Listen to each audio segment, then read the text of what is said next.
De nostalgie druipt er vanaf tijdens de openingsdag van de 6e editie van Eroica Valkenburg.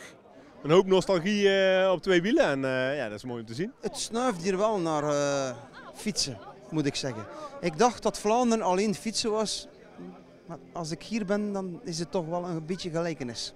Ja, het is wel mooi om te zien natuurlijk, allemaal die oude fietsen, oude kleding. Ja, dit is de outfit waarin ik mijn allereerste wedstrijd reed, dus die heb ik al die jaren nog bewaard en ja, voor deze gelegenheid weer aangetrokken. Als je dan hier zo die standjes kunt aflopen met het oude materiaal die te koop staat, ja prachtig gewoon. Hè.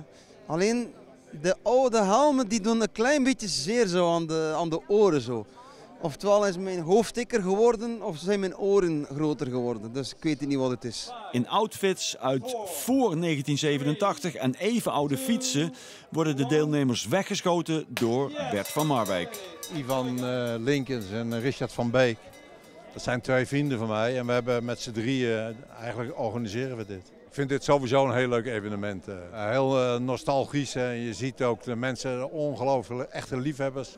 Op het parcours van het WK van 1928 en 1979 is de Kouberg weer een kuitenbijter. We hebben hier in 1979 het WK gereden, over de Kouberg ieder rondje. Dus ik heb alleen maar goede herinneringen aan Limburg. Het hoogtepunt van de dag is de onthulling van een andere herinnering aan Limburg met een bord dat weer terug is en aansluit op de Amstel Gold Race van 2019. Toen het verdwenen was, ik woon hier tegenover, dus ik zag dat meteen. Ik heb toen meteen aan de bel getrokken bij een wethouder van de gemeente Valkenburg om te stimuleren dat dat bordje weer terugkwam. Dat was ja een van de meest mooie momenten uit de Nederlandse wielerhistorie wat Mathieu van der Poel hier heeft gepresteerd. Zijn vader won in 1990. En zijn zoon wint in 2019.